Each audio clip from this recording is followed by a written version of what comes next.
मोदी जी कह रहे हैं कि राम मंदिर बनाया है। झुंझुने बजाने हैं, मंदिर में जाके चिमटे बजाएंगे, चिमटे या वो बजाएंगे तबले। और हमारे बच्चों को क्या बोलते हैं कि झंडा लेके जाओ और लड़ो, तलवार पढ़ाते हैं हम लोग के हाथ में। राम मंदिर से तो किसी को भोजन नहीं मिलेगा या कोई धर्म से तो भोजन नहीं मिलेगा। सबको रोजगार चाहिए, नौकरी चाहिए। हिंदू मुस्लिम की राजनीति है, काम की राजनीति बिल्कुल नहीं है। लग जाएगी पता 400 पार। इतने बुकला गए हैं, पता ही नहीं पड़ रहा बोल क्या रहे हैं। उसका साथ कोई नहीं है। 10 साल कोई काम नहीं किया है। 10 साल में सब गरीबों को रोड पर ला दिया है। महंगाई तो और ज्यादा है, हर चीज पे जीएसटी लग गया है। लाखों रुपए बचा बचा के अपने अकाउंट में भर रहे हैं। इतनी महंगाई कम हो गई, सोना भी तो इतना खरीद रहे लोग, रखने की जगह नहीं है घर में। भाई साहब इतनी महंगाई कम हो गई। चाइना की बात क्यों नहीं छेड़ता है? कमजोर आदमी पे तो कोई भी ताकत दिखा देता है। गली के कुत्ते पे कोई भी लात मार देता है। बिल्डोग पे मार के दिखाओ ना, खा के साइड में रख देगा। तो 400 पार अगर पहुंचेगी, वैसे 405 पहुंचेगी नहीं, इस जन्म में तो बिल्कुल नहीं पहुंचेगी। लेकिन अगर ऐसा हो गया कि हम लोग वोट डालने लायक ही नहीं बचेंगे। क्या लग रहा है, दिल्ली में चुनाव हो रहे हैं, 25 मई को यहाँ वोटिंग होने वाली है, पूरे देश में चुनाव चल रहा है। इस बार किसकी सरकार बनेगी? इस बार इंडिया गठबंधन की सरकार बनेगी। इंडिया लेकिन मोदी जी कह रहे हैं कि अब की बार 400 पार। इसकी बार 400 हार। 400 हार। 400 से हारेगा इस बार भाजपा। तो उन्होंने कहा कि पिछले 10 साल में भाई हमने काम किया है, 140 करोड़ की जो जनता है वो हमारे साथ है और इसलिए हम सरकार में आ रहे हैं। उसका साथ कोई नहीं है। 10 साल में सबके साथ विकास नहीं किया है, कोई काम नहीं किया है। कौन सा विकास वाला काम किया है? 10 साल में सब गरीबों को रोड पर ला दिया है। क्या 80 करोड़ जनता को राशन नहीं दे रहे? 5 किलो राशन नहीं दे रहे हैं? आई तो वोट से पता चलेगा ना 80 करोड़ जनता किसको वोट दे रही है, किसको सरकार बना रही है। किसी का तो है नहीं। उनका कहना है कि हमने जो काम किया है विश्व में पूरा देश का डंका बज रहा है। अगर आप उनके भाषण को सुनेंगे तो अपने भाषणों में कह रहे हैं, दूसरा कह रहे हैं कि संविधान हम बचाएंगे। संविधान वो क्या बचाएगा? संविधान बचाने वाला बचा रहा है। देखिए रहे इंडिया गठबंधन तेज पर है, जोरों शोर से है। सर आप क्या कहेंगे, कौन जीत रहा है, इंडिया गठबंधन या मोदी जी? इंडिया गठबंधन जीत रहा है पूरा बहुमत से। तो ये आप जो केजरीवाल आज छूटे हैं, उनके कार्यकर्ता यहाँ बहुत खुशियों में हैं, तो आप उसको देख के करें या आपके अंदर से भी कुछ ऐसा है? नहीं, उसको देखकर पूरा इंडिया गठबंधन को देखकर काम कर रहे हैं। मोदी जी ने कहा कि पिछले 10 साल से मैं लगातार जनता के लिए काम कर रहा हूँ, दिन रात हमारी योजनाओं से जो है जनता को लाभ हुआ है। विश्व में जो है 5वीं बड़ी अर्थव्यवस्था बना दिया है मैंने भारत को। तो लगातार अपनी उपलब्धियों के बारे में बात कर रहे हैं। वो ठीक है, लेकिन गरीबों के लिए कुछ काम नहीं हुआ। गरीबों को कुछ काम नहीं हुआ है? कुछ नहीं हुआ। क्या उन्होंने आवास नहीं दिया है गरीबों को? आवास से राशन नहीं दिया है, उज्ज्वला गैस रोजगार से मतलब है। हाँ, उसे मतलब नहीं है रोजगार। राशन तो कांग्रेस भी दे रही थी, ये कोई अपना घर से थोड़े दे रहा है। इससे पहले भी तो राशन मिल रहा था, कांग्रेस दे रही थी। तो शिकायत क्या है आपको? आपको मतलब क्या लग रहा है कि भाई उनका कहना है कि हमने लगातार 10 साल काम किया है, हमने राम मंदिर तक बनाया है, 370 हटाया है। और राम मंदिर से गरीबी जाएगा, किसी धर्म से गरीबी जाएगा। राम मंदिर से तो किसी को भोजन नहीं मिलेगा या कोई धर्म से तो भोजन नहीं मिलेगा। सबको अपना काम करना है, सबको रोजगार चाहिए, नौकरी चाहिए। उन्होंने बोला था हर साल 2 करोड़ नौकरी देंगे। 1 लाख भी नौकरी दिया है क्या? आप बताइए। नौकरी नहीं दिया। देश में 1 करोड़ भी नौकरी दिया है साल में? बेरोजगारी तो ज्यादा हो गया है। उनका कहना है कि जो देखिए महंगाई जो है पहले से काफी कम है, कि कांग्रेस के टाइम में बहुत ज्यादा महंगाई हुआ करती। महंगाई तो और ज्यादा है, हर चीज पे जीएसटी लग गया है। लाखों रुपए बचा बचा के अपने अकाउंट में भर रहे हैं। इतनी महंगाई कम हो गई, सोना भी तो इतना खरीद रहे लोग, रखने की जगह नहीं है घर में। भाई साहब वहाँ रख रहे लोकर ले लेके। तो ये तो अच्छी बात है ना। हाँ, इतनी महंगाई कम हो गई ना। तो आप कहते रहे कि महंगाई। हाँ, मोदी भाई साहब नहीं रखे हुए सारे, बाकी सब बेकार हैं। मोदी भाई साहब के लिए हुई है महंगाई कम। है कि हम अब की बार भी 400 के साथ आ रहे हैं। दिल्ली की 7 सीट पे हमारा कब्जा होने वाला है। बाकी कोई कितना भी खुशियां मना ले। सर सपने देखने के पैसे थोड़ी लगते हैं। मैं भी सपने देखता हूँ, मेरे पास ओडी हो, 500 गज का प्लॉट हो। सपने देखने के पैसे लगते हैं क्या? लग जाएगी पता 400 पार। इतने बुकला गए हैं, पता ही नहीं पड़ रहा बोल क्या रहे हैं। वो तो कह रहे हैं कि हमारे पास 100 दिन का प्लान तैयार है सरकार में आने के बाद। आप भी के न्यूज चैनल दिखा रहे हैं कि वो इतने बुकला गए, उन्हें खुद नहीं पता हम बोल क्या रहे हैं। इस बार इतनी बुरी तरह जाएंगे हिंदुस्तान से, शायद कोई जगह भी नहीं देगा उन्हें अपने देश में। वो तो कह रहे हैं कि 140 करोड़ की जनता जो है वो हमारे साथ है। सर आप भी यही हैं, हम भी यही हैं, और सारे यही हैं। सर आपका क्या कहना? सर तो बहुत खफा है, आप बताइए क्या कहेंगे? सर केजरीवाल छूट गए हैं, 4 चरणों का मतदान बाकी है, टाइगर छूट गया है, आम आदमी पार्टी के कार्यकर्ता कह रहे हैं।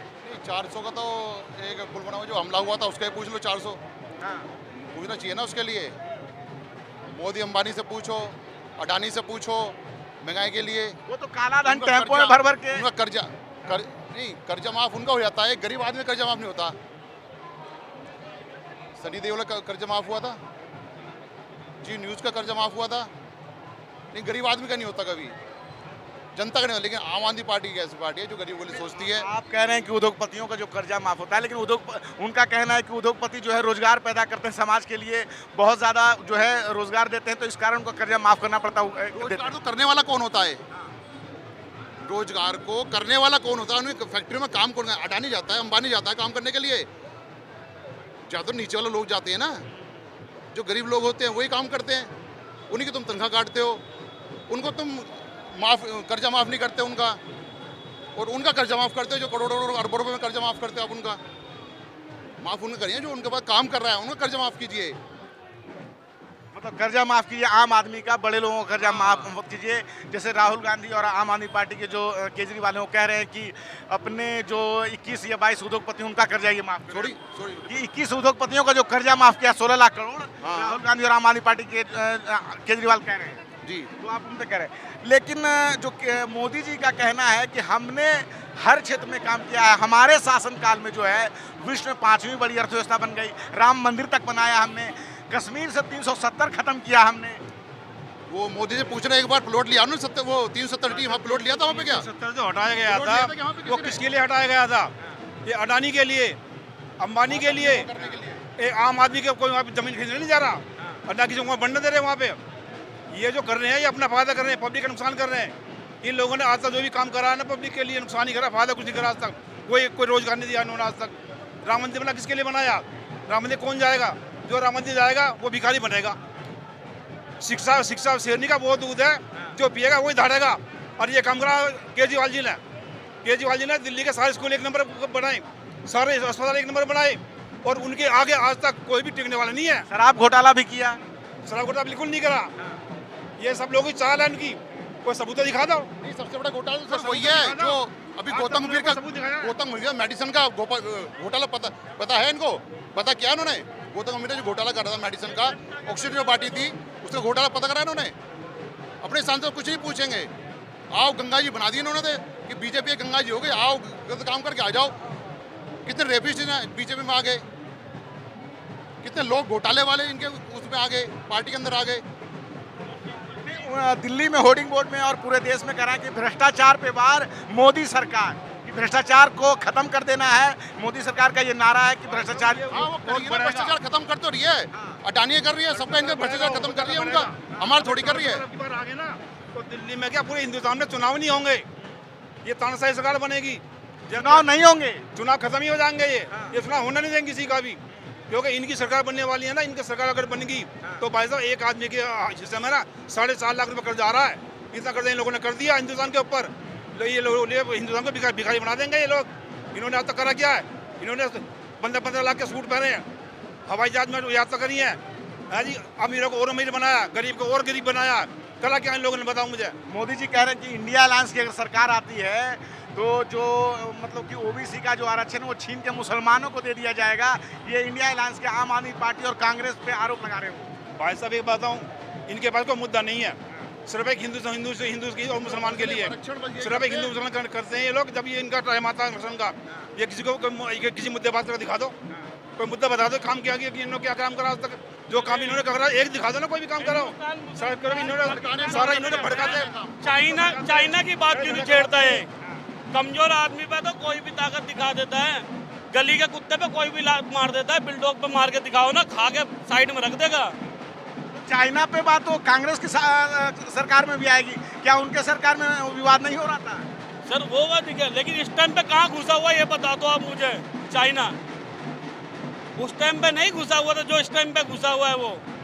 अच्छा, पूरे चुनाव में एक मुद्दा बना हुआ कि संविधान बचाने की लड़ाई सभी पार्टियां कह रही है कि संविधान हम बचाएंगे। भाजपा अपने मन से कह रही है कि संविधान हम बचाएंगे, कांग्रेस और आम आदमी पार्टी के संविधान तो संविधान। हाँ, भाजपा संविधान बचा लेना तो ये बात ही ना हो। ये तो संविधान की बात करते हैं। अभी दिल्ली में जब सुप्रीम कोर्ट में वो केस हुआ था कि केजरीवाल सरकार चलाएंगे या एलजी सरकार चलाएंगे।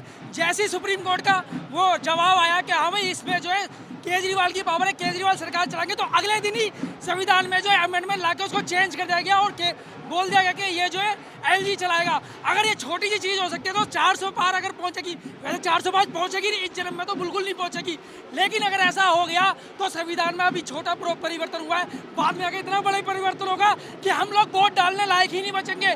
हिंदू मुस्लिम की राजनीति है, काम की राजनीति बिल्कुल नहीं है। अब कह रहे हैं ये हो रहा है 200 जो यूनिट बिजली फ्री मिल रही है, आने वाले टाइम में मैं कह रहा हूँ बिजली घाटे में बोलेंगे, बिजली इतने 1000 करोड़ घाटे में, पानी इतना 1000 करोड़ घाटे में। क्यों? क्योंकि उनको अपनी जेब में पैसा डालना होगा, अपनी जनता की भलाई के लिए डालना होगा। 22 जनवरी को प्राण प्रतिष्ठा हुआ था राम मंदिर का, तो सभी दलों ने इंडिया अलायंस के उसे दूरी बनाई थी। अभी हम देख रहे हैं कि यहाँ जन समर्थन में जय श्री राम का पोस्टर लगा हुआ है, जब यहाँ राम जी साथ में, तो वहाँ आप लोग क्यों नहीं गए?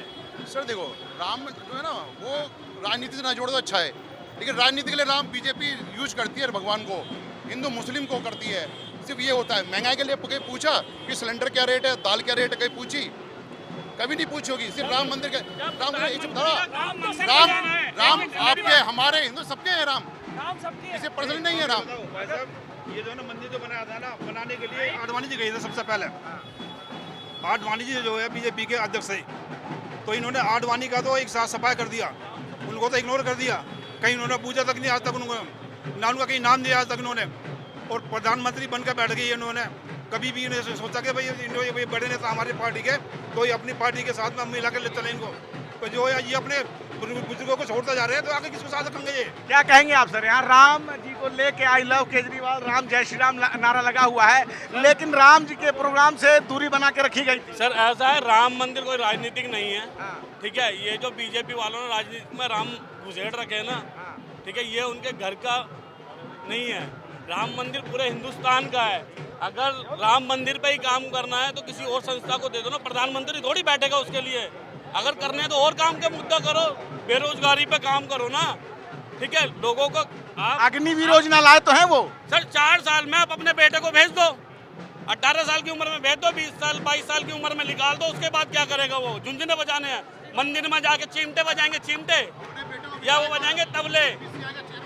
क्या बात कर रहे हैं? हाँ, और हमारे बच्चों को क्या बोलते हैं कि झंडा लेके जाओ और लड़ो, तलवार पड़ाते हैं हम लोग के हाथ में। 4 साल की ड्यूटी देते हैं। अग्निवीर तो 4 साल, और ये खुद एक दिन के लिए भी प्रधानमंत्री बन जाए या एमएलए बन जाए, इनकी पूरी जिंदगी भर की लाइफ टाइम की पेंशन, ये गलत है या सही? आप बताओ। चलिए, एक बार जो भाजपा के जो लोग हैं जो कहते हैं कि 7 की 7 सीट दिल्ली में फिर से तीसरी बार हम ले आएंगे, क्या कहेंगे आप लोग? एक बार सर देखो, उन्होंने एक बात सर मैं एक छोटी सी बात कहता हूँ, आप यहाँ देख लो, ठीक है, आप करावल नगर जाके देख लो, या दिल्ली में किसी भी लोकसभा में जाके देख लो, आप खुद बता देना कौन कितनी सीट लेके आएगा। कहने की जरूरत ही नहीं है। भी कह रहे थे 15 लाख आए क्या? 15 लाख आए, 2 करोड़ रोजगार आए क्या? आज युवा पूछ रहा है 2 करोड़ रोजगार। मोदी जी 2047 का प्लान लेके बैठे हुए हैं। 22 में बताया ना, 22 में करते रहते प्लान भी अपने निकलने से पहले तक का पूरा प्लान लेके बैठे हैं, कब निकलना है हमें नहीं पता। प्लान कोई बड़ी बात नहीं है बनाना। तो हमने यहाँ बात की बहुत सारे युवा कार्यकर्ताओं से और यहाँ के आम आदमी से। अभी हम पूर्वी दिल्ली में हैं, कृष्णा नगर में हैं, और यहाँ पे अभी अरविंद केजरीवाल आने वाले हैं, और नारे यहाँ गूंज रहे हैं कि जेल के ताले टूट गए, केजरीवाल छूट गए। 3 चरणों का मतदान हो गया है, 13 मई को चौथे चरण का मतदान होना है, जहां भाजपा ये कह रही कि हम 407 सीटों के साथ सरकार बनाएंगे। वहीं जेल से छूटने के साथ केजरीवाल ने बहुत बड़ा आरोप लगाया है कि बीजेपी अपना चेहरा बताए प्रधानमंत्री का, क्योंकि अगले साल वो 74 साल के होने वाले हैं, और 25 मई को यहाँ जो है चुनाव होने वाले हैं। क्या है आपकी राय? आप अपनी राय कमेंट बॉक्स में जरूर बताएं। रंजय कुमार, कैमरामैन आशीष के साथ, नेशनल दस्तक। नेशनल दस्तक की आपसे गुजारिश है कि अगर इसको बचाना चाहते हैं तो नेशनल दस्तक को सब्सक्राइब करने के लिए रेड कलर के सब्सक्राइब बटन को दबाएं, फिर बेल आइकन की घंटी दबाएं। नेशनल दस्तक को बचाने के लिए बहुत जरूरी है कि हर खबर को शेयर करें, लाइक करें, कमेंट जरूर करें।